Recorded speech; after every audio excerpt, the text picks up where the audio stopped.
Good evening, high school football fans. This is High School Football America for January 12th, 2017. I'm Jeff Fisher, host of the show and founder and editor-in-chief of High School Football America and highschoolfootballamerica.com.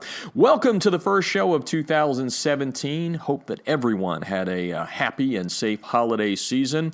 What a great 2016 it was for the sport of high school football. And over the next month here, or a couple of months, we're going to be celebrating with some coaches and players that won state championships this past season, and also get a sneak peek ahead to 2017 with the coaches that are going to be on the show. Coming up on the show tonight, we're going to have a first. We're going to have Jason Negro, a good friend of ours here in Southern California, head coach of St. John Bosco, finished number 2 in the High School Football America Top 50, our national rankings created with our proprietary algorithm, and Jason's going to talk about their Open Division Championship here. Quite a run to that championship, knocking off 3 big teams here in California, starting with Corona Centennial, which ended up number 10 in overall rankings. Mater Dei, which had been as high as number 3 this year in our national rankings. They avenged an October loss to the Monarchs. They avenged that defeat in October by defeating Mater Dei, which finished number 14 overall in the national rankings this year. They beat them in the CIF Southern Section Division I championship game, and then they won the state championship, their second, by defeating De La Salle. Impressive wins down the stretch, putting St. John Bosco number 2 in the nation behind our mythical national champs this year, Bishop Gorman. What a season Kenny Sanchez and company had. The Gales beating St. John Bosco back on September 9th in a battle of 1 versus 2. Gales never looked back, rolling through a very tough schedule, perfect 15-0, and we hope to have Kenny Sanchez on the show next week to talk about being the unanimous national champs this year, all 4 of the national ranking services having Bishop Gorman at the top. But what a year it was for Bosco. 2 losses, 1 to Gorman. They led at the half on that one, and then the loss to number 3 at the time in the land, Mater Dei, and they were ahead at the half in that one. So we're going to talk to head coach Jason Negro, and then we're going to have some real fun. We thought, we've been doing this show now for heading toward our 6th year, and we thought, why not have Jason's wife on the show, Carrie Negro, to talk about what it's like to be the wife of a football coach in America, especially a good one.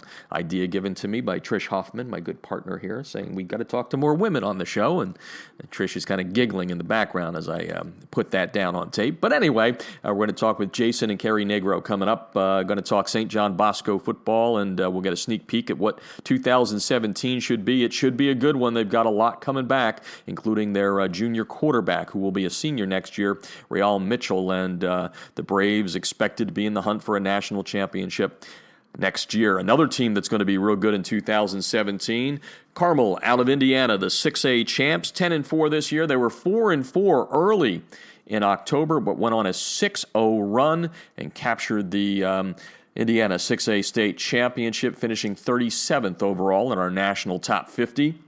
We're going to talk with John Hebert about the run they had this past season to get there, playing in that very tough conference there in Indianapolis. Going to bring in all of our partners on the show right now, starting with Crossover. Hey, coaches, get ready for 2017. Break down your game film in a much easier and cost-effective way. Get Crossover to come in and just break down your game film for you right after the game. Nobody does it like Crossover. They invented it. Get a free demo by going to crossover.com/HSFA. You can get to all of our sponsors by going to highschoolfootballamerica.com and just clicking on their banner ads. Echo 1612, they are back once again with us in 2017. Echo, giving you instant replay on your sidelines, 8 seconds after the play is completed. I'll tell you what, these guys invented it. There's a lot of imitators out there. When you're first to the table, that's what's going to happen. But the guys at Echo are awesome. Check them out at echo1612.com. And check out the Southern Sport folks who put together, make in America, the TDI razor, the debris inhibitor razor. Keep those pesky rubber pellets from field turf out of your shoes by getting the TDI razor. Use the special code HSFA when you go to the website to make your order. The website is TDI Razor with a U, TDI Razor, RAZUR.com. 20 great colors. You can get your logo on there. Really spiffies up the look of the uniform. Also brought to you tonight by ScoreStream, the good folks at ScoreStream throughout 2016, providing you with up-to-the-minute scores from around the nation on our live scoreboard, state by state, top 25 and all. Good folks at ScoreStream. What's great about them, and it's not just a football app, you can get the app downloaded at iTunes or Google Play, and then you can go to your favorite team's game and score along. Basketball, baseball, doesn't matter, soccer. You can do that. You can learn more by going to scorestream.com. And brought to you by USA Today High School Sports. Once again, in 2017, USA Today High School Sports and High School Football America teaming up to give you great national high school football coverage and coverage specifically from Southern California. Check them out at USA Today HSS. Well, we mentioned the national rankings a little bit earlier, built with our proprietary algorithm system. We put it out on Christmas Eve. This is our first show of 2017, and we thought we'd take a real quick run through the top 25 and salute some of the teams that had outstanding seasons. We've already mentioned Bishop Gorman and what a fine season they had in 2016, and then followed right up behind them at number 2 with St. John Bosco out of Southern California, and just a fantastic year for all of these teams in the top 25. IMG Academy out of Florida, not able to play for a state title in the state of Florida, but they finished number 3 overall. The number 4 team, the number 1 public team in America, is Grayson High School. Grayson in Georgia, outside of Atlanta, and they finished number 4. Their only loss this year coming at the hands of IMG Academy. So a fine year for the Rams. Number 5, DeMatha out of Maryland, and Elijah Brooks, who was on the show at the end of last year talking about the Washington Catholic Athletic Conference Championship, their 4th straight. Great job there, and DeMatha is always going to be good, so look for big things out of them in 2017. Overall, in the top 25 this year, we had 29 public schools versus 21 private schools. A lot of people, of course, debating what is going on? Too many private schools winning state championships, getting that national notoriety, all those things being said. And, well, at the end of the day, 29 of the top 50 teams being public school teams, being led by Grayson. So, for all you people out there, the numbers don't lie. And we understand that some of the bigger, divisions are being dominated by the private schools, but our algorithm says there are some darn good public schools out there, beginning with Grayson. Number 6 is we'll go through the top 25. St. Thomas Aquinas out of Florida. A couple of losses. They finished up in the Geico State Champions Bowl with an impressive win over Bingham out of Utah. Final game of the season there, a couple of days before Christmas. Number 7 out of Texas, Lake Travis, 15-1, rolling to the Class 6A Division I championship in the state of Texas. Wonderful year for St. Joseph's Prep out of Philadelphia. They finished number 8, win the Pennsylvania Class 6A state championship this year. We worked with Gabe Infante to bring the Hawks out here. I got to see them firsthand in their season opener out here in Southern California in the Honor Bowl at Mission Viejo, as they really, behind DeAndre Swift, who's heading to Georgia, just put a hurting on Oaks Christian, one of the good teams out here in Southern California. So congrats to Gabe Infante, head coach at St. Joseph's Prep, number 8 overall. Number 9 out of Kentucky, Trinity, the Shamrocks winning the 6A title there. And we announced earlier this week that Trinity will have a big opener next year as they will take on Carmel out of Indiana, a battle of 6A champs there between Indiana and Kentucky.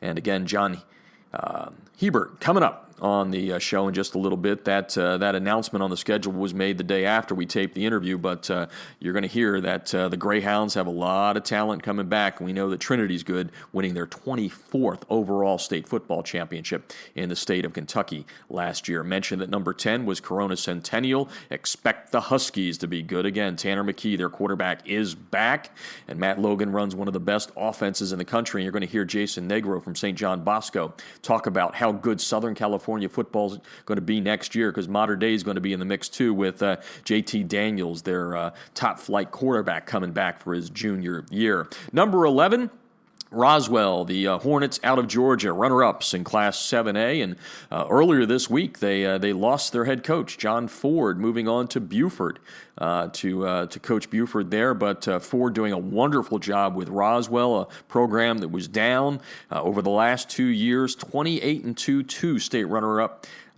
finishes for the Hornets from Roswell outside of Atlanta. Number 12, DeSoto, the Eagles from Texas, the Class 6A Division II champs. 13, American Heritage, the Patriots from Plantation, Florida. Perfect season this year, and another 5A championship for the Pats. Number 14, Mater Dei. We mentioned them earlier. What a year it's going to be when we release the preseason 2017 rankings. Don't be surprised if those 3 teams from Southern California aren't in the top 10. It's not because we're based out here. These are good football teams. Speaking of good football teams, Cass Tech from Michigan, number 15 in the final High School Football America top 25. Again, for those of you not familiar, we've been doing our national rankings since 2012, and beginning in 2013, we, for 4 years now, have used a proprietary algorithm, which, quite honestly, I'm bragging, but I think it's the best in the country. We've had some coaches say, boy, you guys tend to spot people way ahead of the other rankings that are out there, and the opinion polls are just that. They're people's opinions, and when it comes to high school football, we like to try and take the opinion out of it because, as they say, everyone has one. We'll leave it at that. Number 16, the Woodlands, the Highlanders out of Texas, runner-ups to Lake Travis finishes number 16. The Allen Eagles from Texas, number 17. Great year for the Buccaneers from Hoover, number 18. We had Josh Niblett on the show before 2016 closed out. Another team I got to see in their season opener, finishing number 19, and a state championship in Group 4 non-public in New Jersey, St. Joseph's Regional out of Montvale. They finished number 19. Right behind them, that same area, it's Paramus Catholic, and I think I said St. Joseph Regional won the Group 4 championship. Actually, it was Group 3 for them. Paramus Catholic winning the Group 4 championship. We had Dan Sabella on the show earlier, not this year, or last year in 2016. You can listen to all of our past shows. We've done over 150 of them, a who's who of high school football coaches and players and programs by going to highschoolfootballamerica.com, clicking on audio. You'll see a complete archive there. It's all free for you. Rounding out the top 25, LaSalle, 3-time state champs out of the state of Ohio in Division II. We're going to have their head coach coming up later on this month talking about that championship. What a run by St. Xavier out of Cincinnati. They finished number 22, opened the season by being shut out, and pretty handily shut out by St. John Bosco, the number 2 team, but quite a roll at the end of the season. They finished with a 10-5 record, but number 22 overall as they won the Division I championship in the state of Ohio. Number 23, Saguaro, the Sabercats out of Arizona. Had Jason Mons on the show at the end of last year talking about their terrific undefeated season. Out of Louisiana at number 24 is Edna Carr, and number 25 rounding out the top 25. State champs in the state of South Carolina, South Point, as they finish 14-1 and number 25 overall. Again, you can check out all of our rankings by going to highschoolfootballamerica.com. Coming up in the next week or so, we're going to be releasing our medium school and our small school top 25s. We've already done a public and private. They can check out there. The media polls in. That was captured quite handily, easily by Bishop Gorman. A perfect run, number 1 in all 4 of the ranking services. And also coming up, we'll have our National Player of the Year announcement, our National Coach of the Year announcement, and our All-America teams coming up over the next 7 to 10 days. So keep coming back to highschoolfootballamerica.com for that. Follow us when we're not on the air by checking us out on Twitter Our handle is HSFB America. You can also find us on Facebook, Instagram, all of those cool social media sites as we keep you updated throughout the 2017 off-season. National Letter of Intent Signing Day, the big day coming up on February the 1st, so we'll have lots of news on that leading up to that, and we'll begin previewing, like I said, with the coaches that are on the show tonight, a look ahead to 2017, because some of these teams already back in the weight room and working hard toward 2017. All right, we're going to take our first break. When we come back, after hearing from our sponsors, we're going to talk with Jason Negro, head coach at St. John Bosco. You're listening to High School Football America, America's premier high school sports talk show. We're year-round.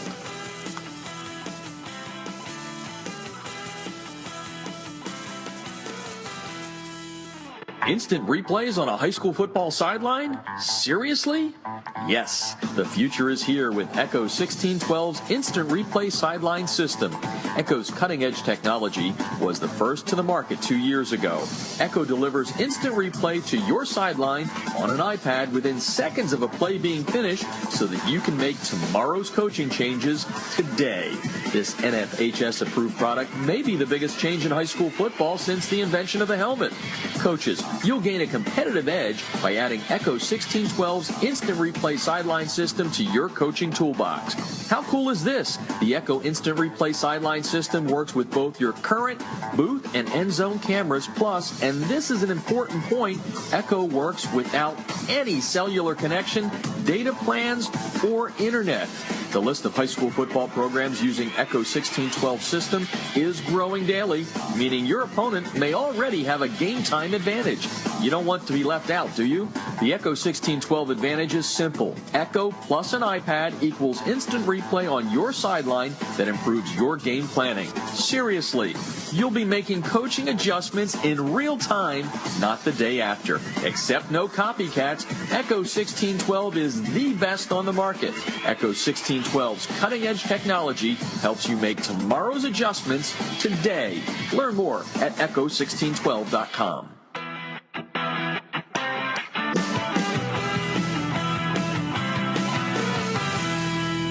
Field turf rubber pellets, be gone. The Debris Inhibitor Razor is a seamless outer sock that was specifically designed to keep crumb rubber and other fine debris from artificial or grass-playing surfaces out of an athlete's shoes and socks, thus keeping such debris out of gym bags and locker rooms. The Razor, spelled R-A-Z-U-R, is favored by athletes who want the look of tape, by trainers who no longer have the time to tape only for show, and by moms who no longer want that crumb rubber in the house. The Debris Inhibitor Razor is made in America. It's 70% nylon and 30% spandex, making it extra lightweight and very durable, and it's backed by a 1-year performance guarantee. The Debris Inhibitor Razor covers just the right amount of a player's shoe while keeping those shoelaces tight. It's fully customizable, machine washable, and more importantly, it's easy to get on and off. The Debris Inhibitor Razor comes in 23 colors, and sizes are youth, medium, large, and for that extra big foot, extra large. Founded in 2010 by former University of Mississippi All-SEC football player Carl Hoppy Langley III, Southern Sport Inc. created the Debris Inhibitor to improve athletic performance by protecting athletes, allowing them to look and feel better with technically advanced products engineered with superior fabric construction, patented design, and proven innovation. Get a discount on your order by using the High School Football America code HSFA when you order at TDIRazor.com. That's razor spelled with a U at TDIRazor.com.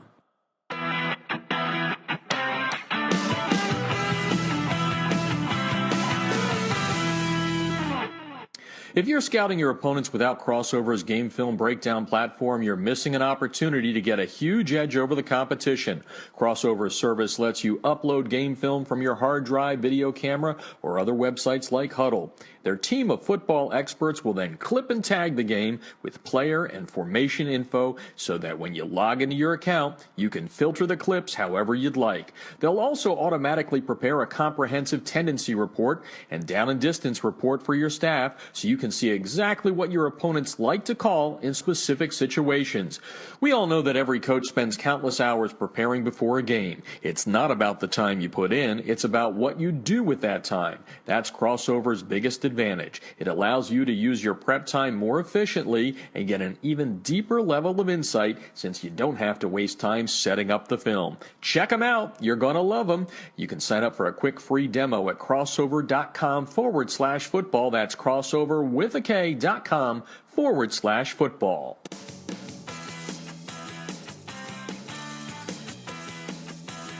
This portion of High School Football America brought to you by USA Today High School Sports. Once again, in 2016 and now in 2017, High School Football America and USA Today High School Sports teaming up for great high school football coverage nationally and specifically here from Southern California. Check them out at usatoday.hss.com. Well, speaking of 2016, the first show here in 2017 looks back at some teams that had very, very special runs during the 2016 season. And our good friend Jason Negro, the head coach at St. John Bosco here in Bellflower, California, is on the line right now, finishing number 2 in our national rankings created with our proprietary algorithm. What a season they had. Only 2 losses coming at the hands of number 1 Bishop Gorman, who they led at the half in Mater Dei, and they avenged that loss in the CIF Southern Section Division I championship game. And Jason's on the line to talk about an open division championship, a wonderful game, maybe a perfect game in the sense of what they did against the Spartans from De La Salle. And Jason's here to talk about that and a lot of other things and a peek ahead to 2017. Welcome to the show, Jason. Hey, Jeff, how are you doing? Thanks for having me. Yeah, and Happy New Year. And what a Christmas present you got from the boys there. A state championship, second time, and a very impressive performance. And now that you've had, I guess, 3 weeks or so to kind of digest that, and a lot of people talking about how well you were playing at the end of the season. Kind of what are your thoughts thinking back on that game and the prior game against Mater Dei and how well the team was playing at the end?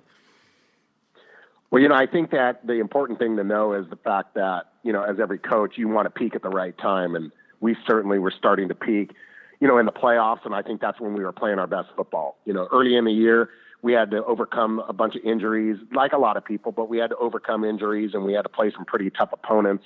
And we lost the game to Gorman, as you know, and fell to Mater Dei by 5 points in league. And then, we just had to continue to believe in the process and continue to work hard.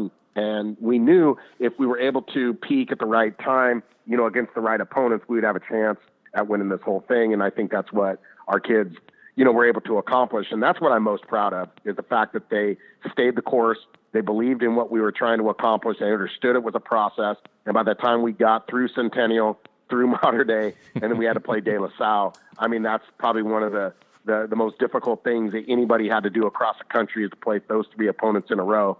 And for us to win the way that we did was quite impressive by our program. Yeah, no, you were playing pedal to the metal at the end there. And I ask you this at Angel Stadium after you beat Mater Dei and all that. Not that you ever want to lose, obviously, but losing, after having halftime leads against Gorman and against Mater Dei, how much did that help you and kind of focus the kids on that word finish?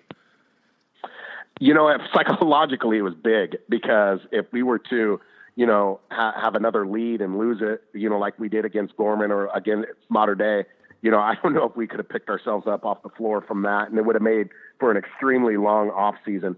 But I think the way we were able to finish and the way that our kids were able to perform, under those circumstances, Anaheim Stadium, big game. Mater Dei was ranked 1 or 2 in the country at the time. And for us to play the way we did and to beat them as soundly as we did, was really good for our psyche, and I think it propelled us into that state game against De La Salle. One of the things that jumped out in the stretch run was your run game, especially against Mater Dei and then De La Salle. And I remember talking to you after the game at Angel Stadium and said, I don't know if you noticed we put Wyatt Davis in there at guard. Yes, we all did in the press box, yeah. But how impressive was he with that shift? And how did that all kind of come about? Where did you get the idea, and what did you think of that performance? First of all, his performance was unbelievable. I mean, we knew we had probably, maybe one of the best offensive linemen in the country, at our disposal. And, we came to the idea actually after the first Mater Dei game, after we played them and saw how they handled us up front, with the nose guard and the 2 inside backers. We thought, man, if we could just handle those 3 guys, and their odd front defense, then we would, have an opportunity to be successful. So right from that point moving forward, we started playing around and moving Wyatt on the inside, and we had practiced it for, 4 or 5 weeks, thinking, okay, if we ever have an opportunity to get lucky enough to face Mater Dei again, we knew it was going to be in the finals, and we knew we'd be prepared by putting Wyatt down in the guard and putting the tackle out there, because we felt that our tackles would be able to handle their DNs, which they were able to do. So we had planned it. Obviously from that first Mater Dei game, as a staff, we kind of collectively thought about what can we do to kind of neutralize what Mater Dei does up front. And if we were able to accomplish that and have everybody healthy at the right time, we would have a chance. And by doing that, it was going to keep JT Daniels on the sidelines, and we were able to run the ball 62 times, which I think we were able to accomplish our goal. Yeah, in a big way. Jason Negro on the line talking St. John Bosco football here at the start of 2017. Number 2 in our overall rankings at the end of the season. They began number 1, and except for those couple of losses there, who knows? I said to Jason at the end, the algorithm is what it is, but quite honestly, if it was an opinion poll, it'd be interesting to see where I fell on that. And I think by saying that, you know what I mean. But and obviously, the numbers, like you just said, the number of run plays, the yardage picked up down the stretch there. But really, you know me, I like those guys up front. Let's talk about, aside from Wyatt, who's going to Ohio State, how you felt that group, kind of came together and how it was playing at the end of the year, and get their names in there so the listeners know who they were.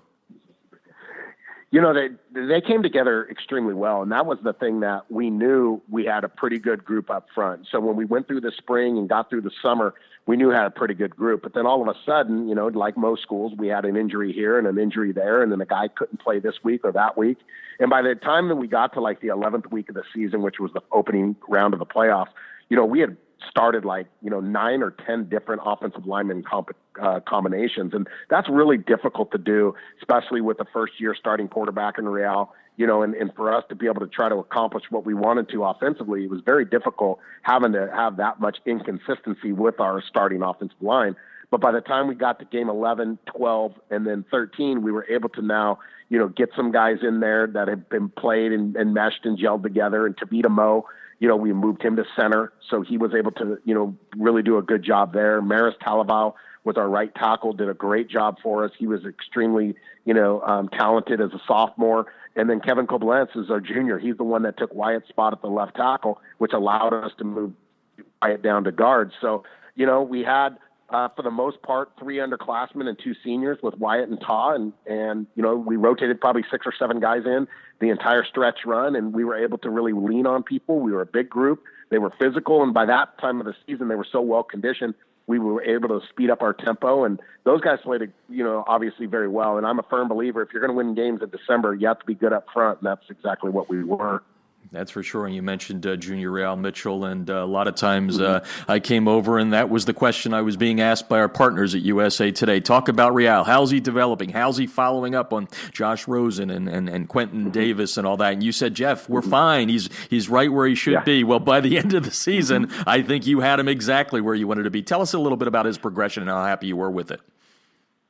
I think he progressed is to the best of his ability that we had fully expected all the way through, again, from the off season into the spring, summer, passing league, fall camp, and then into the season. He progressed extremely well, and we knew he was going to. People just had to have patience. And I think, ultimately when you get to a level to where our program is, and you have guys like Quentin Davis or Josh Rosen that have been in your program, people on the outside have expectations on what your offense should look like or what your quarterback should look like.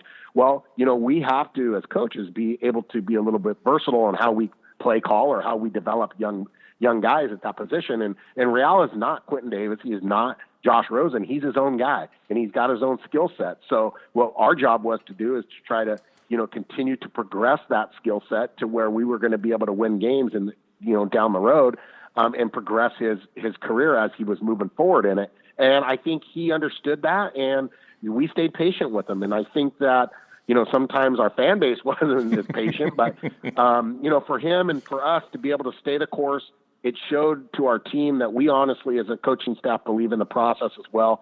And we're going to have faith in our guys. And Real was able to, accomplish a lot, as a junior quarterback. And we're extremely excited to have him back next year. And I think by the time, the Mater Dei game finished and the De La Salle game finished, people realized he is one of the top quarterbacks coming back in the country, and he's going to be talked with some of the best ones out there. Yeah, everybody at Bosco is happy. The opponents, not so much. Real has one more season. Talking with Jason Negro tonight, St. John Bosco football's front and center here right now. And coming up in a couple of seconds here, I'm going to ask Coach about a real fun segment coming up. I'm going to have his wife on the show, Carrie Negro, to talk about being the wife of a big-time high school football coach, which is fun. But before we get to that, obviously the offensive line, the whole offense played so well. But they say defense wins championships. Tell us a little bit about your defense and what role they played in this the 2016 championship. That group was probably the most impressive if you really take a look at it, and what they had to accomplish and what they had to do. Starting with my staff and how versatile that we had to play. As a defense. I mentioned it back in 2013, and then now again in 2016, we had to play three probably of the most difficult opponents in a row, and all three opponents were a lot different than each other. So we had to go Corona Centennial, who may have the best offense in the country, and we had to defeat them, and then we had to go play Mater Dei, who had arguably, the best sophomore quarterback in the country, with JT Daniels and all those wide receivers, and they're scoring 50-something points a game. And then we had to go into De La Salle and run against a split-back veer, which not a lot of people can do, and they probably do it better than anybody in the history of the game. So for us to be able to adjust and to adapt and do the things that we did defensively with the personnel that we had, really the credit goes out to those young men and what they were able to accomplish and the commitment that they made each and every week to get better. The staff did a great job, and ultimately the scout team that we had, our young kids that came up and participated in the playoffs, all those guys deserve a lot of credit, because for us to be able to hold down and get the crucial stops that we needed to against Centennial, Mater Dei, and De La Salle in order to win a game and to get the ball back to our offense was certainly remarkable. And I'm really proud of my guys, and both the players and the coaches and the scout group for the run that they had. That last 6 weeks of the season was pretty impressive by those guys, and I'm super happy and fortunate to have them. Yeah, and teamwork on the field, in the locker room, scout team, all that stuff. And then how about teamwork at home, as I'm going to shift up here a little bit. I've never had a woman on the show until, Trish, she's been on the show, but no wife of a coach. I was going, hey, don't miss out on her there, Jeff. Yeah, I already got my Christmas gift, but I better start working on Santa's list here for 2017. But anyway, Carrie, your wife is going to come on. She's a middle school teacher. She's been by your side. You guys started dating at a young age. I don't know if she knew what she was signing up for, but we're going to talk to her a little bit about being a coach's wife. And before we get to that, I kind of want to get your take on how important, and I know it's important, but I want your own words on how important is it to have that support at home, especially when you've got two daughters in the mix. It's not just you and her. You got a family you're dealing with. Tell us about the role of Carrie and wives in general in high school football. I think the most important thing is that you got to find somebody that's going to understand what you're trying to accomplish and what you're doing. And it's extremely difficult for them because you spend so much time, especially during the season, not with them. And when you have kids are involved, you have to take a look at, you got to trust the person at home. And I certainly, trust that she's going to do a great job in help raise our two girls. And it's a very important time of their lives right now. But, ultimately with the football coach, you see it so many times, guys are having to walk away from the game because they don't have the support at home or they need to spend more time at home. I'm extremely fortunate to have Carrie and what she's able to do, for me and how much support she gives me and allows me the freedoms to be able to do what I love. And that's to coach football and to mentor young men. And if I wouldn't have her at home, there's no way I could do what I do. Yeah, and we're going to have some fun with her. I've already taped the interview. I'm not going to give it away, but like I said to you before we started taping our interview, hopefully you're still my friend after this because I dug deep on some of the stuff away from the football field. But before we let you go, Jason, let's turn our attention to 2017. You've already mentioned some of the kids you haven't coming back, along with starting with Real and all that. You guys must be excited. Give us a little sneak peek, a snapshot into what you're going to work on in the offseason and what 2017 could look like for the Braves. I think we can have a successful year. I mean, I think we've built a program here that's been consistent, over the last, I've been here for 7 years, the last 6 of which, we've been really competitive. And I think that we're going to continue that in 2017 as well. The one thing is I think we've created a culture here that our kids understand, what it's going to take to play the great opponents and against the great, programs that we're going to have to play against. And the kids are going to, make a commitment to the weight room in the off season, and we're going to work on our speed development. That's something that we do a really good job of because we can obviously run and we're usually pretty big and physical. So we're going to continue to work on that and tweak the program a little bit to try to find ways to get better, just like everybody does at this time of the year. I have a really good, consistent staff, and everybody should be back next year, which is great for a head coach to know that you have some consistency there, and the kids know, that the coaches are going to be there as well, kind of fighting for the same goal. And, we're going to have a target on our backs, and we're going to be looking at, obviously, the team to beat coming up.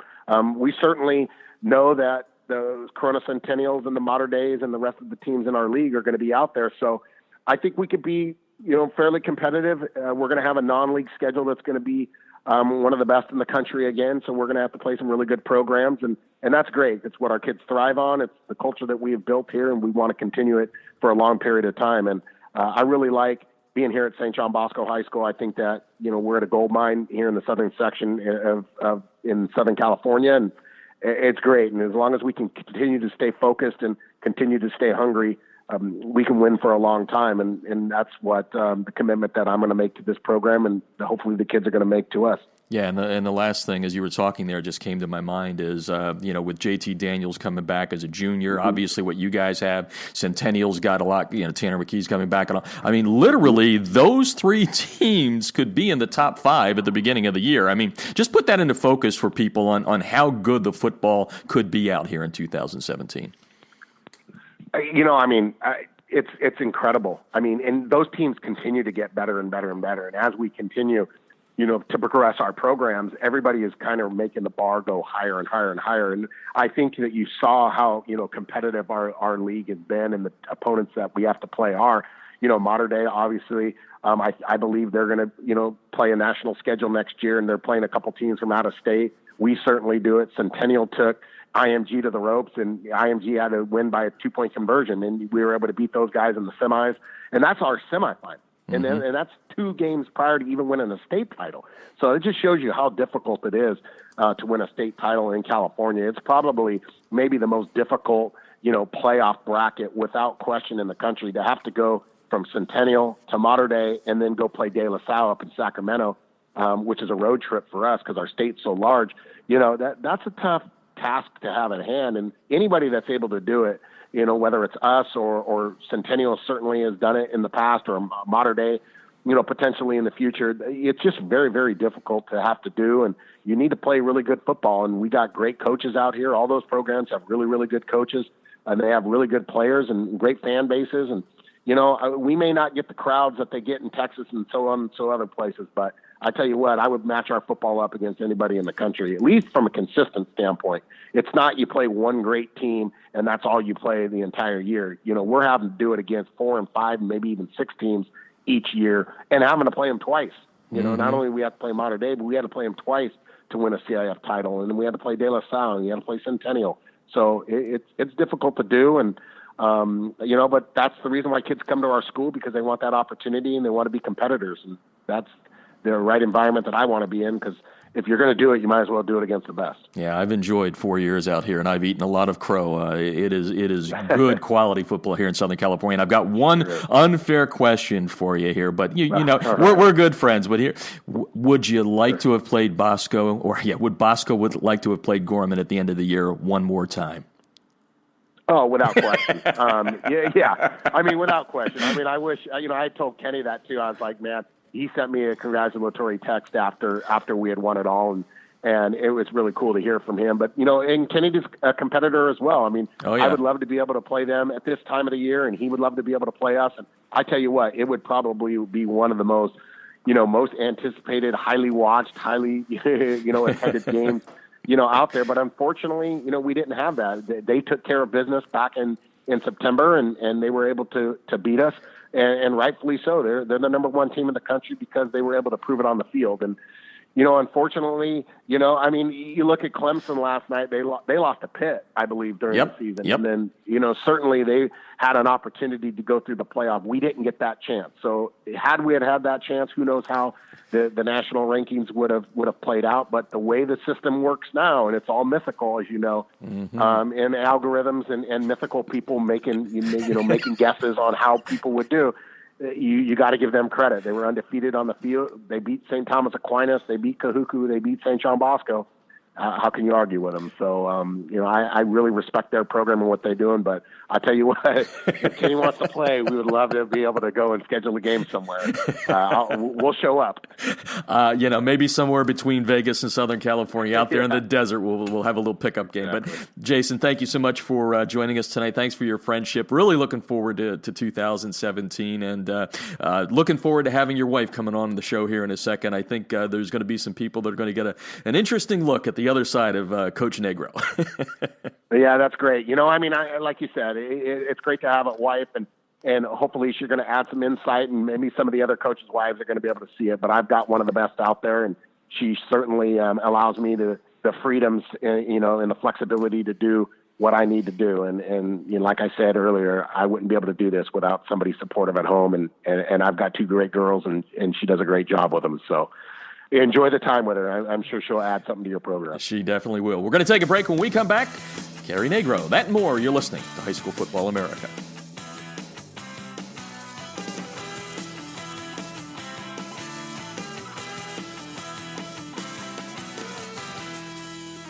Instant replays on a high school football sideline? Seriously? Yes, the future is here with Echo 1612's Instant Replay Sideline System. Echo's cutting-edge technology was the first to the market 2 years ago. Echo delivers instant replay to your sideline on an iPad within seconds of a play being finished so that you can make tomorrow's coaching changes today. This NFHS-approved product may be the biggest change in high school football since the invention of the helmet.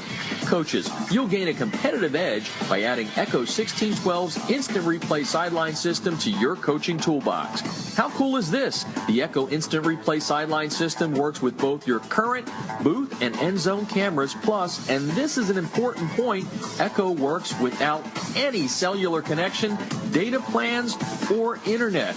The list of high school football programs using Echo 1612 system is growing daily, meaning your opponent may already have a game time advantage. You don't want to be left out, do you? The Echo 1612 advantage is simple. Echo plus an iPad equals instant replay on your sideline that improves your game planning. Seriously, you'll be making coaching adjustments in real time, not the day after. Except no copycats, Echo 1612 is the best on the market. Echo 1612's cutting-edge technology helps you make tomorrow's adjustments today. Learn more at echo1612.com.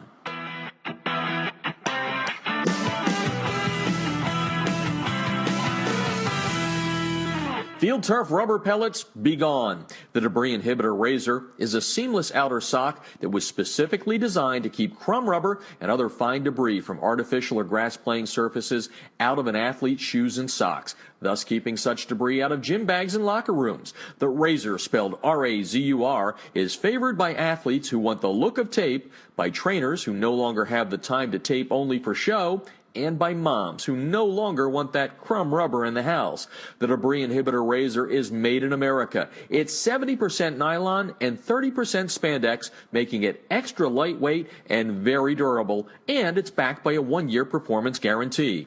The debris inhibitor razor covers just the right amount of a player's shoe while keeping those shoelaces tight. It's fully customizable, machine washable, and more importantly, it's easy to get on and off. The debris inhibitor razor comes in 23 colors, and sizes are youth, medium, large, and for that extra big foot, extra large. Founded in 2010 by former University of Mississippi All-SEC football player Carl Hoppy Langley III, Southern Sport Inc. created the debris inhibitor to improve athletic performance by protecting athletes, allowing them to look and feel better with technically advanced products engineered with superior fabric construction, patented design, and proven innovation. Get a discount on your order by using the High School Football America code HSFA when you order at TDIRazor.com. That's razor spelled with a U at TDIRazor.com.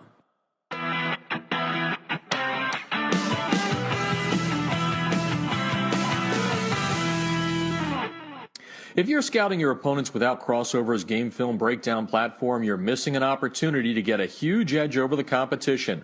Crossover's service lets you upload game film from your hard drive, video camera, or other websites like Huddle. Their team of football experts will then clip and tag the game with player and formation info so that when you log into your account, you can filter the clips however you'd like. They'll also automatically prepare a comprehensive tendency report and down and distance report for your staff so you can see exactly what your opponents like to call in specific situations. We all know that every coach spends countless hours preparing before a game. It's not about the time you put in, it's about what you do with that time. That's Crossover's biggest advantage. It allows you to use your prep time more efficiently and get an even deeper level of insight since you don't have to waste time setting up the film. Check them out. You're going to love them. You can sign up for a quick free demo at crossover.com/football. That's crossover.com/football.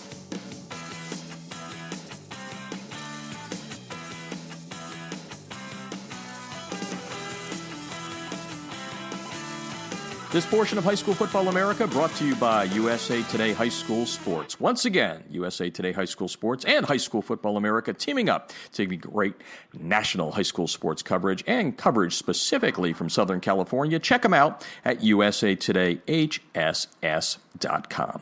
All right, well, this show's been on for 5.5 years, and I get to do something for the first time in 5.5 years. I mentioned it as we went into the break there with Jason Negro, the head coach at St. John Bosco. We are going to have the woman behind the man come on the show here. We've never had the wife of a head football coach on High School Football America, and it's my pleasure to bring in Carrie Negro. Jason already knows how much I think about him as a head coach and just a leader of young men, and as I always say to him, it's just like myself. Trish is behind me. There's somebody great behind the guys, and Carrie is going to join us here to talk about what it's like to be a high school football coach's wife. Welcome to the show, Carrie. Thank you so much. I'm honored to be the first guest that you've taken this interview with. Yeah, so that's amazing. Thank you. We don't have like a going away prize. You remember on the game shows they used to have, like, we don't have rice-a-roni or anything, but you know. I love it. I am not the best cook, as Jason can tell you, and our time is pretty out of control. So I would love a lifetime of rice-a-roni if you had it. So okay, we'll work on that. And as I've told Jason, I would appreciate it. We're going to get you guys down here to Laguna Beach, and we're going to cook for you and have some fun. But let's. I really am looking forward to doing this. And you know, I think the most simple question to start with, and then we'll kind of expand it from there, is, you know, I know that John Q. Public doesn't understand what it's like to be a high school football coach's wife. Can you describe it, what it's like, you know, time-wise, dedication? I mean, you got teamwork on the field, you've got it in the locker room, but you also have to have it at home. So explain it to the listeners. Well, our goal at home between the girls and myself is just to make it as easy on Jason as possible. We know that the time commitment for his team is astronomical, and truly it's something that people don't understand. If people ask me, what does your husband do for a living? I'm like, oh, he's a high school football coach. Oh, and they think it's, you know, fun or exciting or cute. It's a little hobby or something like that. But they really don't understand that it is a 24/7 commitment. It is a year-long commitment, and it's something that as a family we have to commit to as well, because he and I are our own team, and we have to make sure that once the season starts, we kind of joke around, or I joke, he doesn't think it's too funny, but I joke around in July that we basically say goodbye. Goodbye, good luck, and I got it from here, and we'll meet back at the end in December and, you know, just kind of leave each other notes and some texts and make sure you're here at the girls' thing on this time, and oh, it's my birthday, and don't forget this, and a few things that he needs to make sure he's taken care of. But, you know, we definitely, every Sunday, we kind of sit down, okay, what does your week look like? What does my week look like? And we kind of compare some notes, and when is he going to be gone, and when am I going to be gone? I need him here, he needs me there, and we just kind of make sure that we're on the same page. And it's definitely a commitment, and it's definitely hard at times, but with the success that he has had, I think that we're doing it pretty well together. Yeah, pretty good teamwork. Carrie Negro is on the line. She is the wife of Jason Negro, the head coach at St. John Bosco, number 2 on our final High School Football America rankings in 2016, one of the top programs in the country over the last 5 years. And I was just kind of thinking as you were giving that description there, maybe in the case of high school football, when it comes to taking the marriage vows, you need to throw a line in sickness and in health, in season and out, or maybe something like and that. And in football season, exactly. Something like, but I mean, let's face it, you guys have been together for a while. You knew he was going to be a football coach and all that. Right. How different was the reality of it from, what you may have been expecting? Holy cow. Well, we started dating when we were kids. We were 17 and 18 years old. And right away, he started coaching for Bellflower Youth. And he had the Bellflower Colts, and we were 19 years old when he took over, and he would coach his game, and I'd be there in the stands and super excited, and then he'd literally wave, and he would take off, and I'd call him, what are you doing? Where are you going? Oh, I'm going to go scout. I have 3 other games to watch, and these were 8 and 9-year-olds, and I was thinking, okay, and then it blew up from there. It was just a year-to-year commitment that he did, so it was definitely something that I had to get used to and something that I think I did get used to, but we do our best and try to maintain what we've got going and hope that it's working well for us and the girls and that we're doing the right thing. And that's the main thing. Carrie Negro is on the line here on High School Football America tonight. We're talking about being the wife of a high school football coach, and not just any high school football coach, a very successful one who's led his team into the upper echelon of the national rankings year in and year out over the last 5 years. And here would be an interesting question for you. The success we see on the field with the Braves, the success that has trickled into all the national media outlets for the school and all that is obvious. What would you say, since you've known Jason since you were kids, like you said, what is so specific about him that you think makes him a great high school football head coach? Well, he is a math guy. His degree is in mathematics, which is, I don't think, common for a high school football coach or a head coach. He is a definite, there's a black and there's a white and there's X and there's Y and not very much in the middle. So I think for him, he's able to look at things differently. And if you're going to have a successful program, then you need to have it be X and Y, and you need to run it that way and only that way. And I think that's why he's as successful as he is he's able just to focus on that one thing and to get that one thing done. Talking with Carrie Negro tonight. Now, you're a middle school teacher, so we got a couple of teachers there. And so what do you teach Jason? What do you teach him? Maybe not X's and O's, because I promised you we wouldn't talk X's and O's on here. But right, please no. What have you taught Jason in all these years that he would say? Because I didn't ask him this question. I figured I didn't want to, I may be on the next interview. But do you think there's anything that you've taught him about himself that's made him a better high school football coach? When we were first dating and married, we wanted to have a family, and we wanted to have boys. I had nephews, and he had brothers, and we were both teaching at Bosco. We were surrounded by boys. And then our first child ended up to be a girl.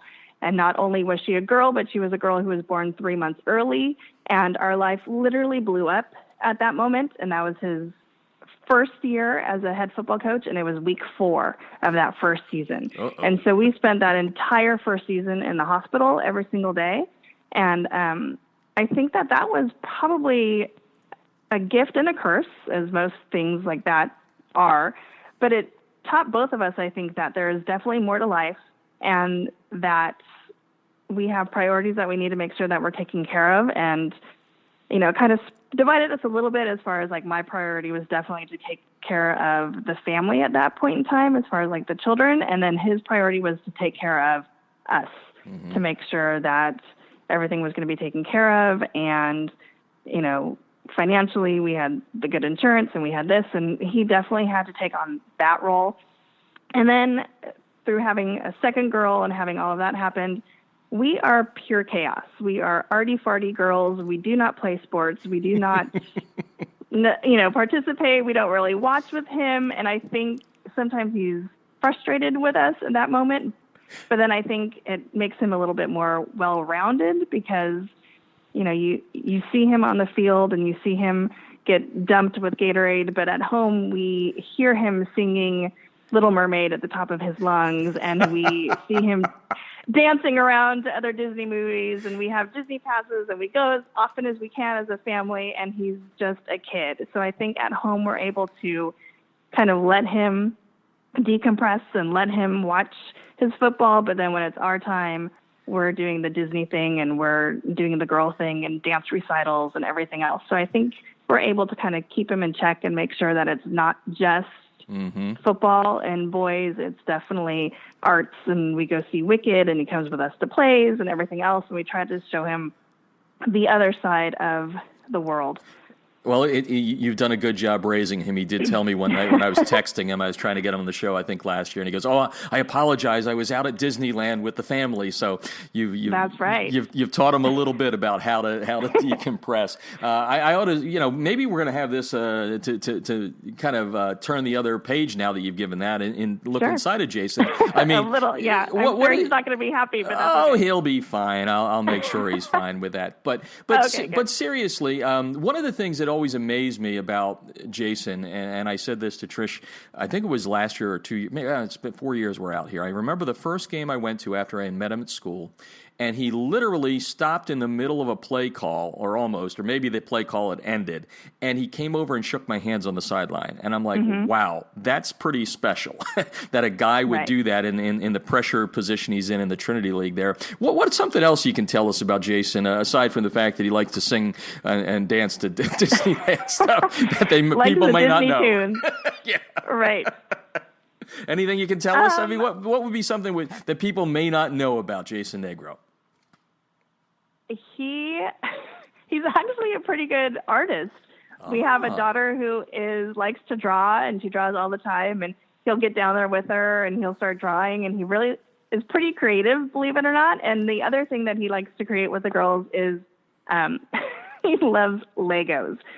Their gift to him every year is a Lego kit, and this year their gift to him was a 4,000-piece Disney Castle Lego set. So he really loves to just kind of create and puzzles and drawing and stuff like that. And that's totally something you would not picture with him at all. Nah, I had a lot of things in my mind. I didn't come up with Legos. That's a cool one.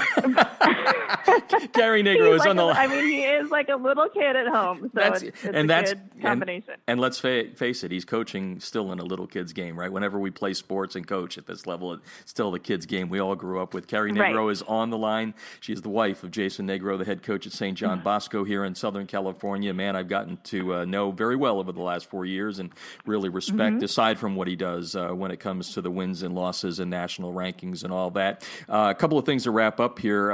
You mentioned that you're not sports oriented, so to speak.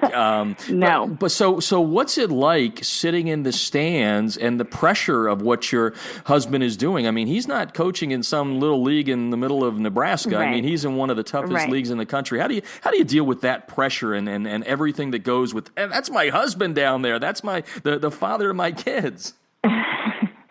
Well, you won't see me in the stands. I try not to sit in the stands. I do actually have a hard time in the stands. That is hard to hear. It's hard to hear. It's something I don't want my girls to hear.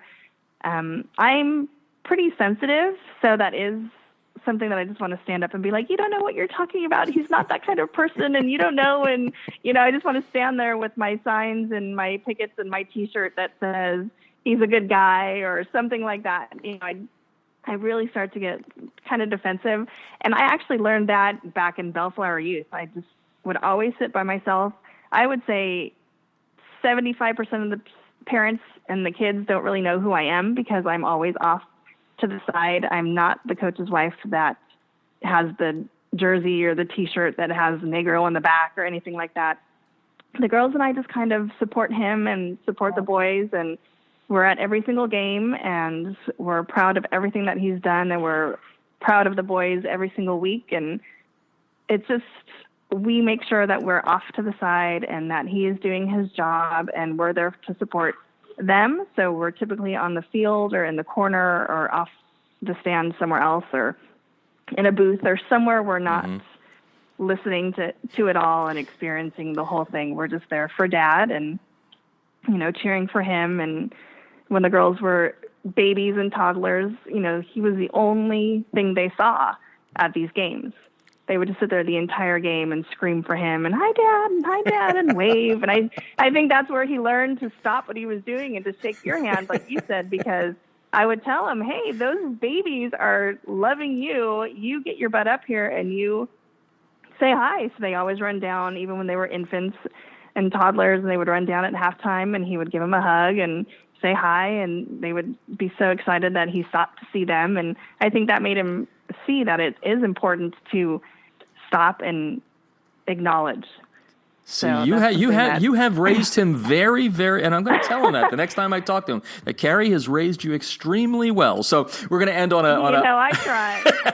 We're going to end on a high note here, which is, the state championship. I didn't get to see the De La Salle game. I was back in Pennsylvania. I watched it online. I told Jason it was 2 o'clock in the morning. It was a great game, and it was a cold game. It was cold in Pennsylvania, and I literally thought I was going to be thrown out of the hotel on the kickoff return because I was screaming at the top of my lungs. But anyway, that being said, and this is probably, we're going to meld it all together. Obviously, the championship is the cherry on the sundae, right? We know how you felt about that. But blend that in with what he's been able to do at Bosco. He had a lot of success at Trabuco Hills before coming to Bosco. But, I mean, again, it's now national conversations each year. How proud are you of your husband and what he's been able to accomplish and you have been able to accomplish as a family in this profession?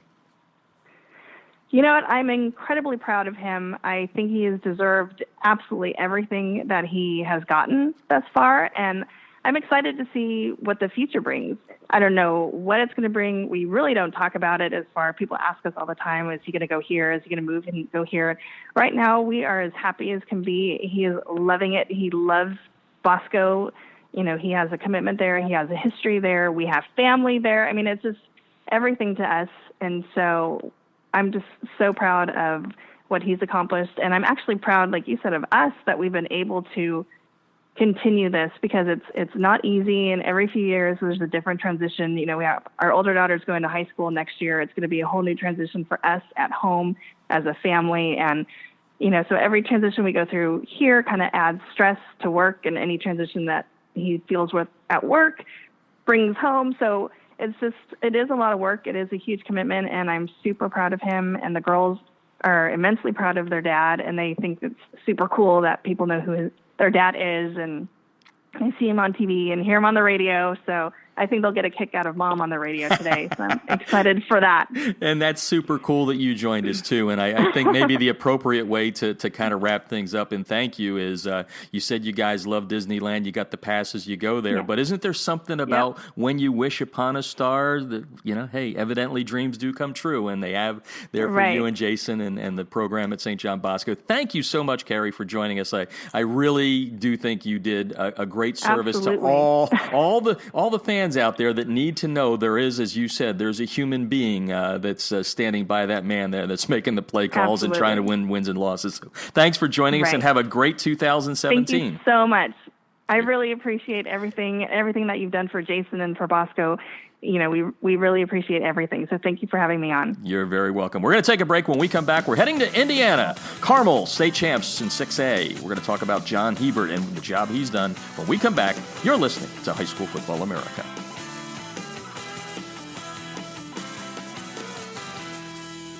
Instant replays on a high school football sideline? Seriously?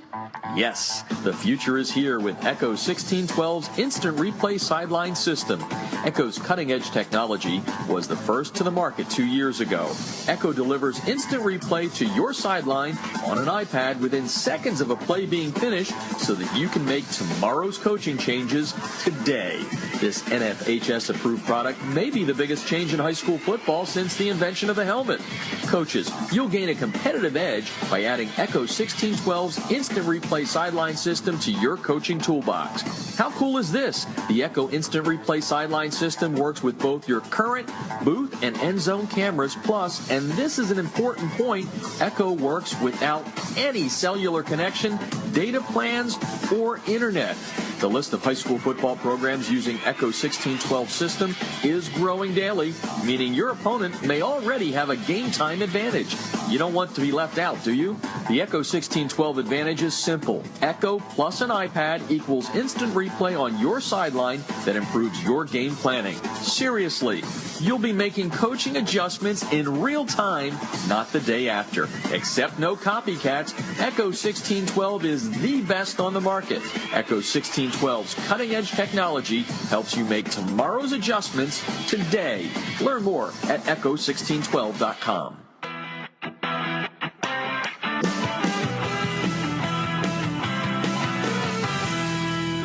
Field turf rubber pellets, be gone. The Debris Inhibitor Razor is a seamless outer sock that was specifically designed to keep crumb rubber and other fine debris from artificial or grass-playing surfaces out of an athlete's shoes and socks, thus keeping such debris out of gym bags and locker rooms. The Razor, spelled R-A-Z-U-R, is favored by athletes who want the look of tape, by trainers who no longer have the time to tape only for show, and by moms who no longer want that crumb rubber in the house. The Debris Inhibitor Razor is made in America. It's 70% nylon and 30% spandex, making it extra lightweight and very durable, and it's backed by a 1-year performance guarantee.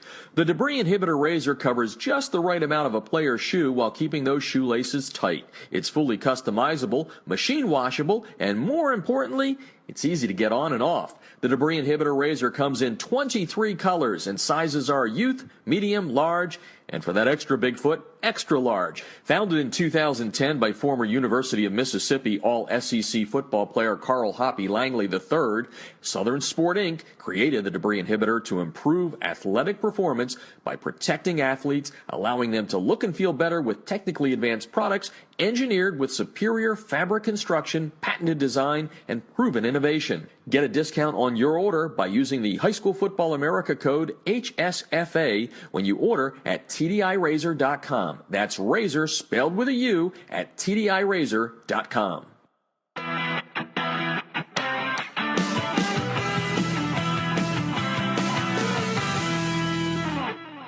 If you're scouting your opponents without Crossover's game film breakdown platform, you're missing an opportunity to get a huge edge over the competition. Crossover's service lets you upload game film from your hard drive, video camera, or other websites like Huddle. Their team of football experts will then clip and tag the game with player and formation info so that when you log into your account, you can filter the clips however you'd like. They'll also automatically prepare a comprehensive tendency report and down and distance report for your staff so you can see exactly what your opponents like to call in specific situations. We all know that every coach spends countless hours preparing before a game. It's not about the time you put in, it's about what you do with that time. That's Crossover's biggest advantage. It allows you to use your prep time more efficiently and get an even deeper level of insight since you don't have to waste time setting up the film. Check them out. You're going to love them. You can sign up for a quick free demo at crossover.com/football. That's crossover.com/football.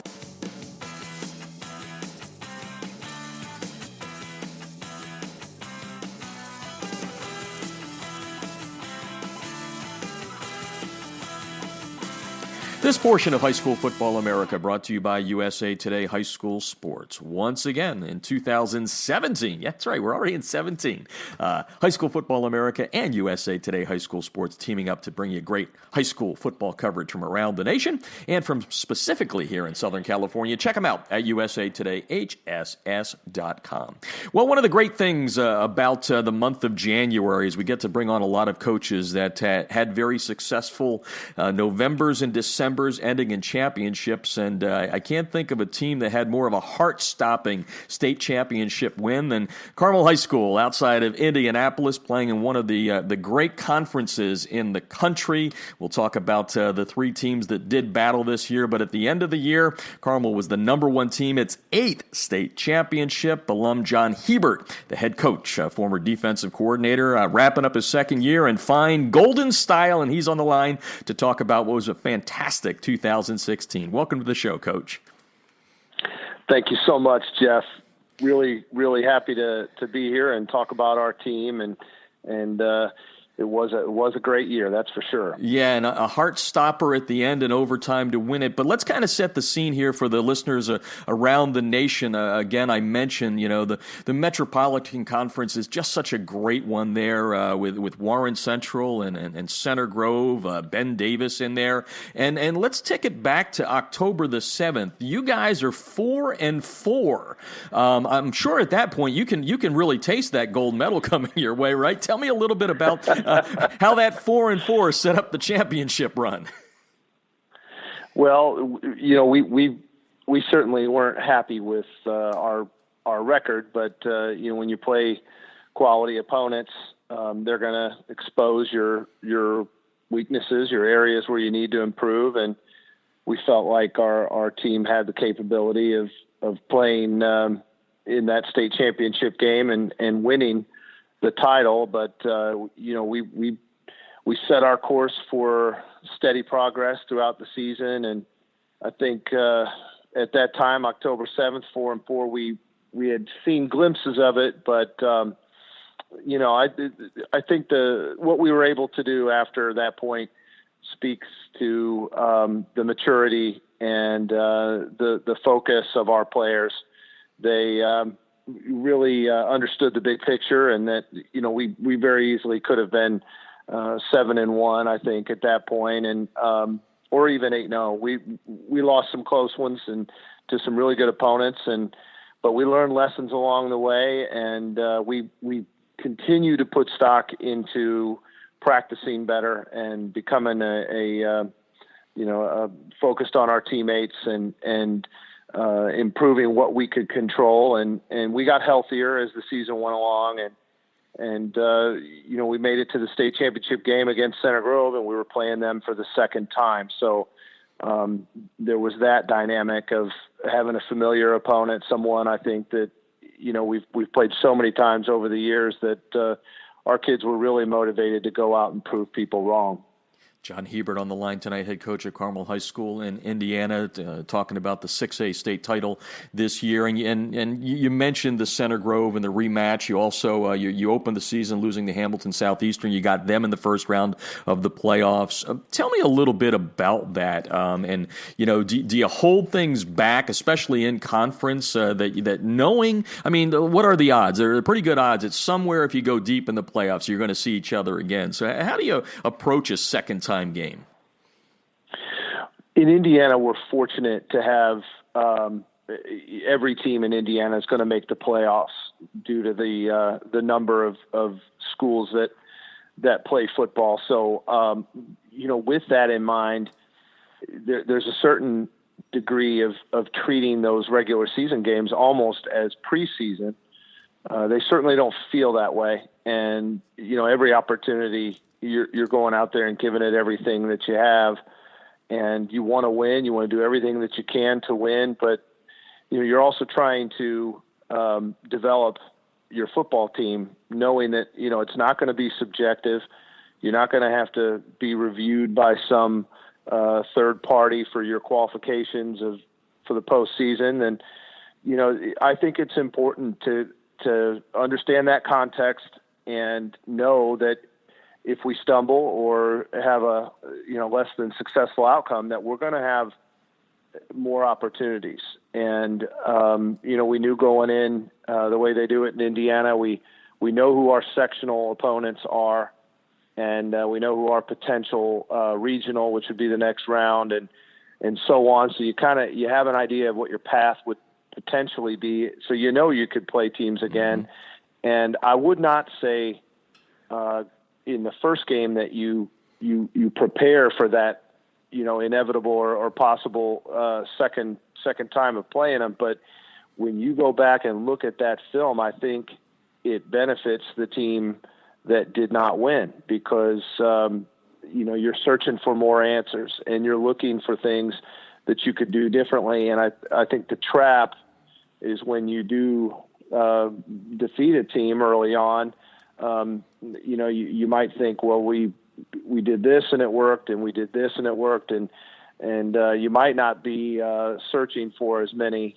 answers to potential roadblocks because you were able to navigate it the first time. So I think in our case, the two games that we were able to, win the second time, we benefited from that. In fact, we had 2 weeks to prepare for our first round against Southeastern.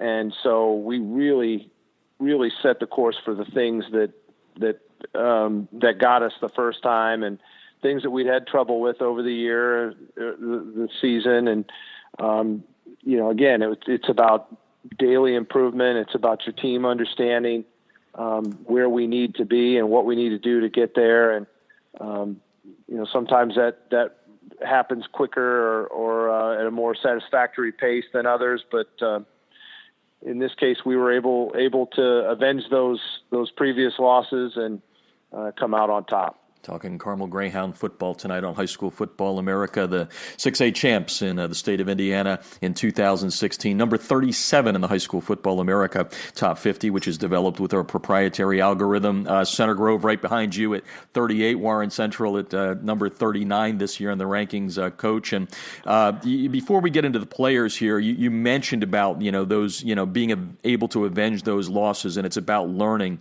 I think that would be a good segue into talking about your staff this year and the importance and the role that they played in taking you from a 4-4 start to a 10-4 finish in the state championship. Get some names of the guys in there that were there grinding with you day in and day out with the kids. Well, I'd start by saying that I'm so happy and proud and feel so fortunate to have this amazing staff. In fact, the head coach gets a lot of credit, but it really, any successful organization, there are a number of people, and there has to be great chemistry and people with great expertise and a commitment to kids and developing relationships. And we really have those in place. Our offensive coordinator, Scott Turnquist, is an outstanding coach. He coaches the wide receivers, and he did an unbelievable job taking our offense to a sense of balance and big play capabilities, controlling the ball and meeting a lot of our goals on first down and second down and third down each. We've got a great offensive line. I think was the strength of our team, and two of our coaches focus on that. Jason Hicks and Eric Quintana both do an excellent job, really working together and dividing and playing off of each other's strengths. Aaron Hahn is another offensive coach, tight ends and fullbacks, and he brings a lot of knowledge and passion and great relationships. Dexter Taylor is our special teams coordinator and our running backs coach. He was a former Mr. Football at Warren Central, and he's definitely a team favorite. And Brock Scheidler, quarterbacks coach, and Jack Samasco, receivers coach. And we actually had a coach kind of on loan from the NFL, Alfredo Roberts, who played at University of Miami and played for the Kansas City Chiefs, Dallas Cowboys with Aikman and Emmitt Smith and those guys. He joined us for a year before he's getting back into the NFL, and his son plays at UCLA, but played for us. And so we had that added benefit. And then on the defensive side, Justin Quick, who is our defensive coordinator and safeties coach, and Sid Schwartzendruber, defensive line, and Scott Alexander, linebackers, and Brent Ayers, Zach Jones, and Sean Grady, all just wonderful coaches, and several others that were freshman coaches that helped out. And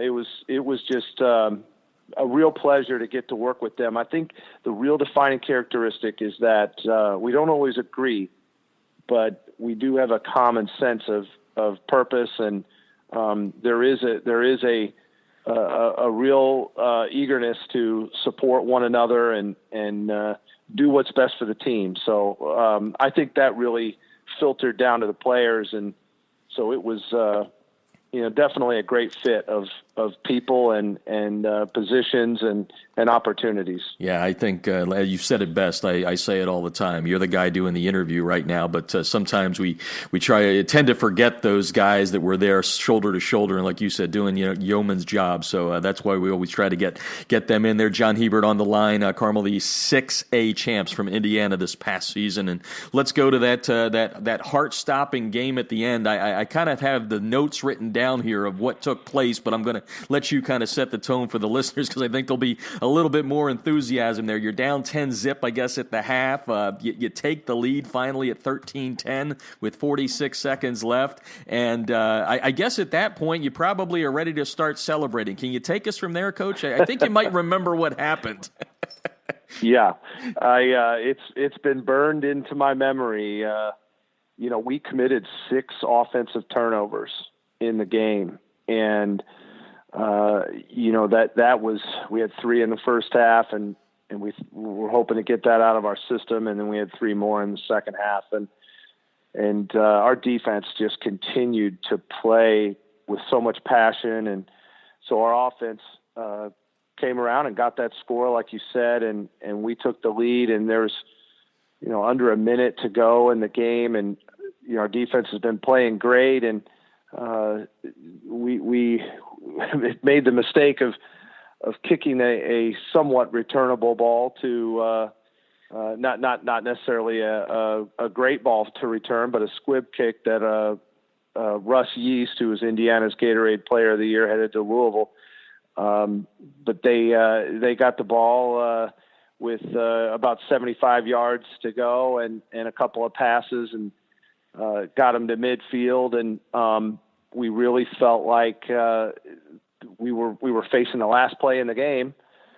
With 5 seconds to go, they threw the ball over the middle. They completed it to Yeast, but somehow they ended up with a tick on the clock, and it allowed them a 52-yard field goal to potentially tie the game. And right as they were kicking it, I called a timeout to try and let the kicker think about it for a little while, but he kicked it anyway, and it hit the crossbar and was good, did not count.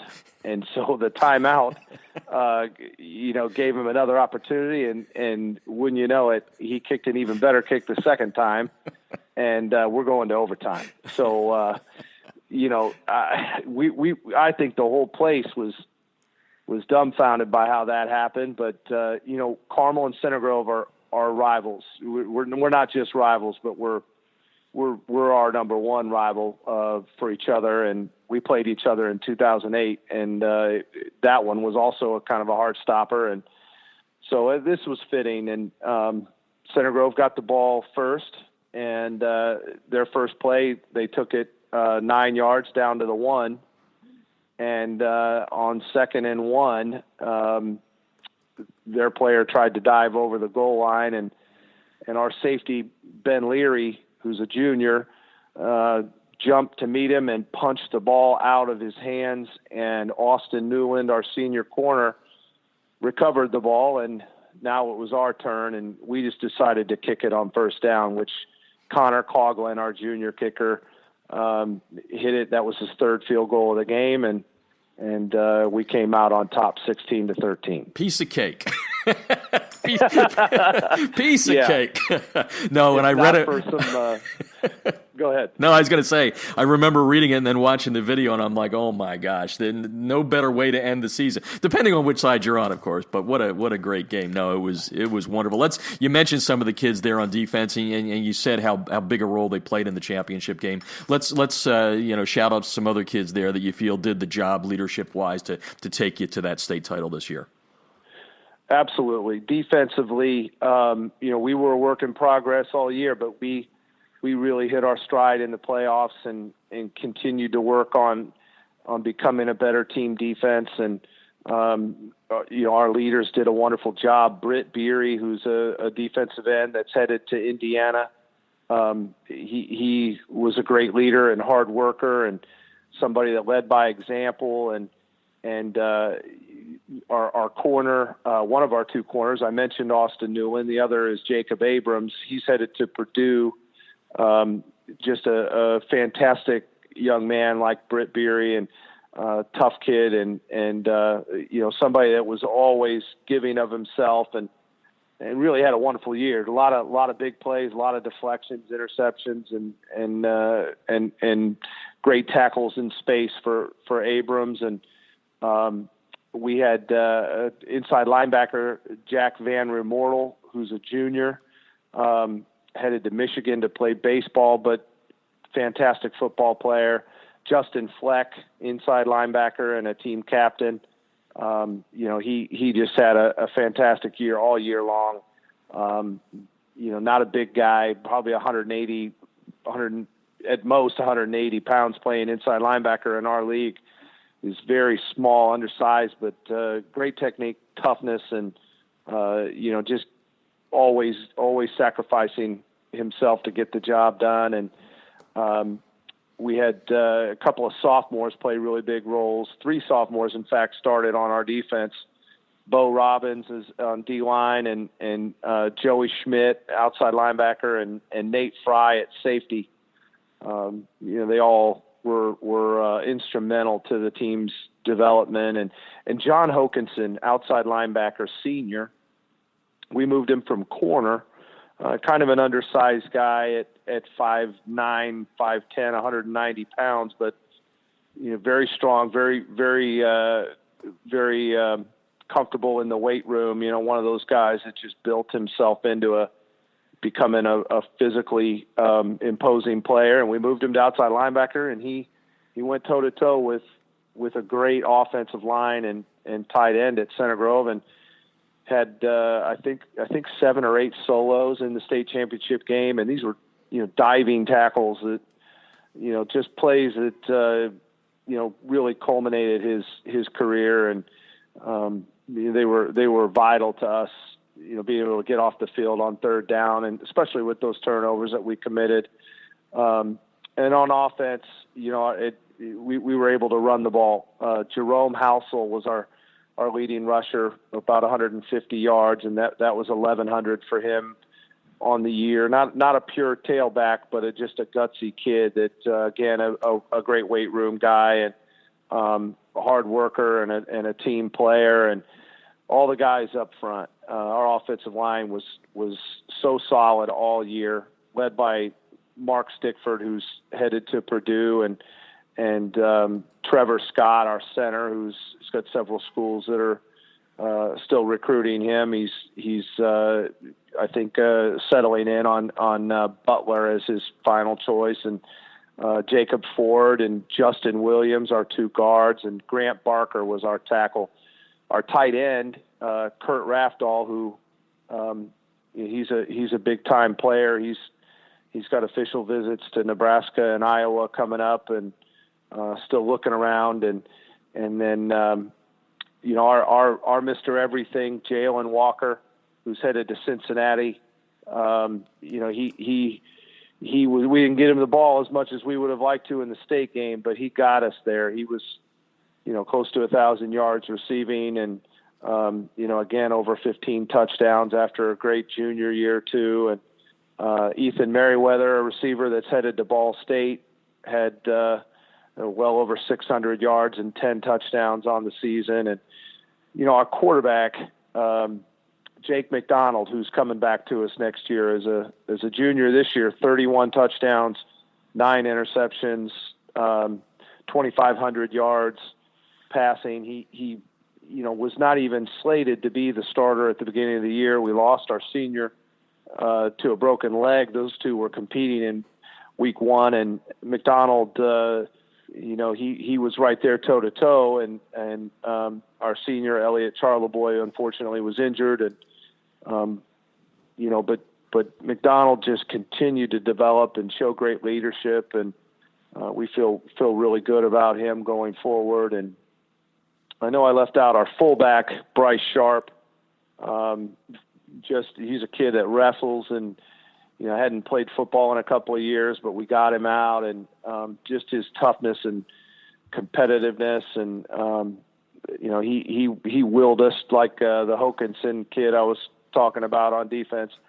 Bryce Sharp was that kind of kid on offense, just doing whatever it took and not seeking any credit and getting better every game. And our punter, Zachary Bradley, we feel like we had a big advantage in most games with our kicking game.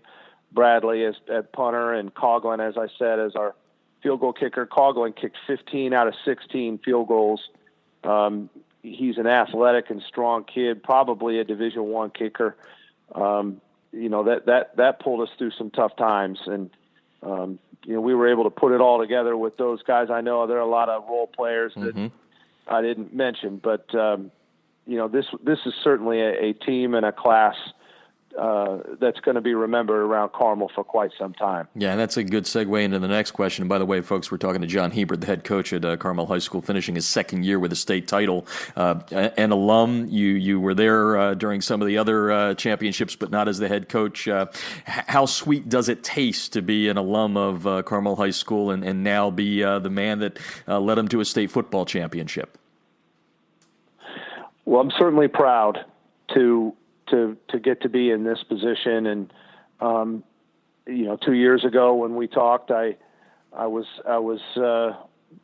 telling you how I felt like I needed to prove the decision makers, our administration, correct in hiring me. And, because they had faith in me and I felt a lot of gratitude and, to have the assistant coaches that we have and the players that have bought in. And I honestly don't feel that it has been, any one thing that I've done as much as trying to maintain our focus on each other. Mm-hmm. And that's what's led to us having the successful seasons we've had in the past. And I know that that's our formula. And, so I'm just glad that this group of kids got to experience that firsthand and show everybody that's going to come after that we can do it. And it's not a far off goal. And the way that it's going to get done is the way that we're preaching it, and the sacrifice and the buy-in that's required. And, but being from Carmel, it certainly is a very good feeling. A lot of the kids, are now starting to come around that are sons of former teammates of mine, or people that I've known. I've been teaching in this community now for over 20 years, and my parents still live in this community, and my siblings and my wife's family. So we've got deep roots here, and so it is special to be a part of something that works out in the end and provides young people with these great experiences. Very well said. John Hebert on the line, Carmel High School in Indiana, outside of Indianapolis, state champs there. And time to wrap up with a little look ahead. This is my favorite part because, it's already, you guys are probably back in the weight room already. But as you were talking about the kids there, I heard juniors, I heard a couple of sophomores. Obviously, your quarterback's coming back. So that's got to bode well. Can you give us a little sneak peek of the Greyhounds 2017 edition? I can. And I think, if you were to, put together a balance sheet, I think, we've got more experience coming back on defense, which in this league is instrumental. You can't survive in this league without a great defense. And, cause the offenses are just so talented and so well coached. So, Robbins and Schmidt and Fry will all be juniors next year, and Van Remortel, our inside linebacker, he'll be a senior and a great leader, and we've Ben Leary, the strong safety that forced the fumble to win the game in the state championship. He's coming back, and we've got several defensive backs that are just gritty, tough-minded, hardworking kids, and on the defensive line, a few others. Vance Raudebush, Jack Fry will both be seniors, and we're excited about their potential. And then Alex Smith is a guy that was primarily a third down player for us as a nickel safety, outside linebacker. cover type guy who's a very good track athlete here at Carmel. We're excited about him and the progress he's made. And on offense, Jake McDonald, our quarterback, was such a great year. And we did have two running backs that were both close to or over 500 yards. Kamari Hunt, he'll be a junior, and Will Schmidt, Joey Schmidt's brother, he's a very good tailback as well. Dylan Downing is a guy that's going to be a sophomore. He's a special athlete, running back, and can probably do a variety of things. And Atticus Klaus, wide receiver, very talented. If not behind Jalen Walker, he would have had a really productive year this year. But we're excited to see him as a senior. And then we've got an offensive line, as you mentioned, that the weight room. We're in the weight room now, and I see it. I see the hunger and just the drive to try and keep the tradition of strong offensive line play going. And we've got some guys that have the potential to be outstanding, and a few of them with Division I potential. And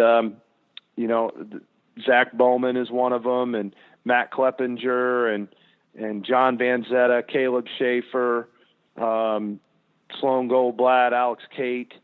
I know I'm forgetting one or two, but I think the next 3 or 4 months are going to dictate what type of a team we have in 2017 based on the progress that we make in our off-season weight program. But so far, what I've seen really looks like we've got a really good chance to hit the mark there. Yeah, and like you said, it's always fun in Indianapolis with all those teams and their coach. We appreciate you coming on the show tonight and sharing a little bit about a great finish to 2016 for you guys, continued success, and hopefully same time next year we can book a date and have you back here on the show talking about the same thing. Thanks for joining us tonight. Thank you very much, Jeff. Really appreciate you having us. Very welcome. Taking a break, coming back with more. This is High School Football America.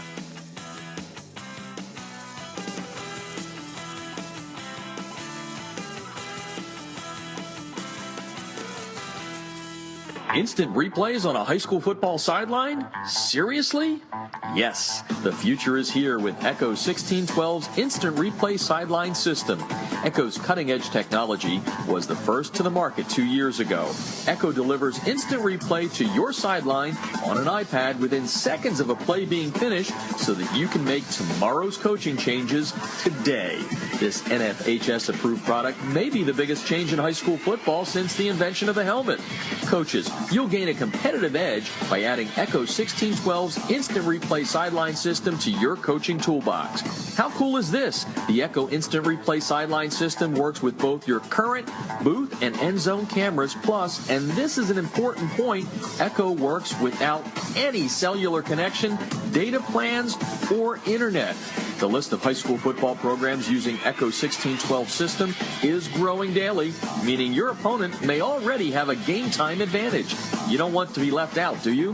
The Echo 1612 advantage is simple. Echo plus an iPad equals instant replay on your sideline that improves your game planning. Seriously, you'll be making coaching adjustments in real time, not the day after. Except no copycats, Echo 1612 is the best on the market. Echo 1612's cutting-edge technology helps you make tomorrow's adjustments today. Learn more at echo1612.com.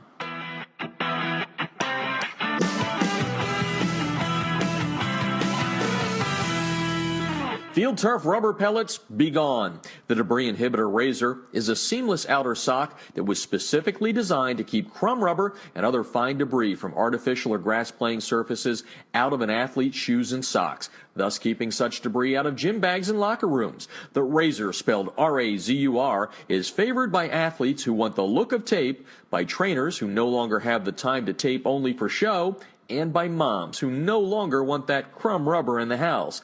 The debris inhibitor razor is made in America. It's 70% nylon and 30% spandex, making it extra lightweight and very durable, and it's backed by a 1-year performance guarantee. The debris inhibitor razor covers just the right amount of a player's shoe while keeping those shoelaces tight. It's fully customizable, machine washable, and more importantly, It's easy to get on and off. The debris inhibitor razor comes in 23 colors and sizes are youth, medium, large, and for that extra big foot, extra large. Founded in 2010 by former University of Mississippi All-SEC football player Carl Hoppy Langley III, Southern Sport Inc. created the debris inhibitor to improve athletic performance by protecting athletes, allowing them to look and feel better with technically advanced products engineered with superior fabric construction, patented design, and proven innovation. Get a discount on your order by using the High School Football America code HSFA when you order at TDIRazor.com. That's razor spelled with a U at TDIRazor.com.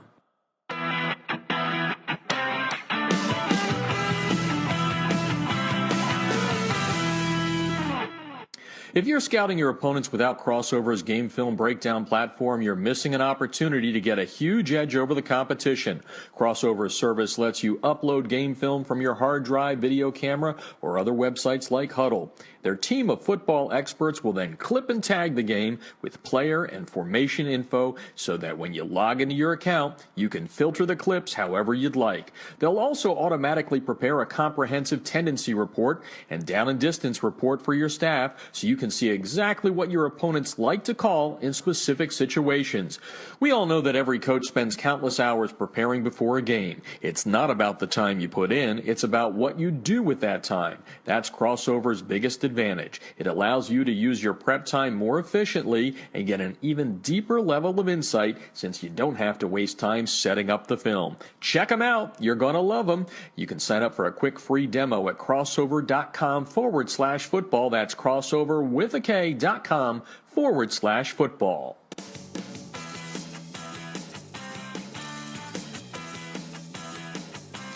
All right, that's going to do it for the show tonight. I want to thank all of our sponsors that you just heard from. And a reminder that we'll be back here next week. Already booked on the show is Randy Allen, the head coach at Highland Park in Texas, legendary coach there. Quarterback of his team this year, leading them to the Class 5A Division I championship, the grandson of the Dallas Cowboys owner, Jerry Jones. So we'll have Randy on the show. Also thinking that we're going to have the national championship coach on next week's show as we put a call into Kenny Sanchez, who's joined us before. So we hope to have Kenny on the show and a couple other guests on the show coming up next week. Again, if you missed any of this show, you can listen in our archives at highschoolfootballamerica.com along with all of our shows that we've been doing since July 21st of 2011. I want to thank our guest on the show tonight, Jason Negro and his wife, Carrie. Jason, the head coach at St. John Bosco, the number 2 team in 2016 in the High School Football America Top 50. Made the announcement before we ended, before the holiday break, before we took our little break there, that next year we're going to go to a top 100 in the national rankings created with our proprietary algorithm, and we will continue to build on what we did last year with our regional rankings and our state-by-state rankings, so make sure you check out all of that. Again, when we're off the air, follow us at HSFB America. That's our Twitter handle, and feel free to hit us up with any questions that you might have. And forgot to mention this at the top, the coach's job board is cracking. We've got over 200 jobs currently that are listed, and I think since November we've posted nearly 400 jobs. So if you have an opening, please email us at jobposting@highschoolfootballamerica.com. That's going to do it for tonight's show. Thanks for listening. For now, this is Jeff Fisher saying good night and good sports from Southern California. You've been listening to High School Football America.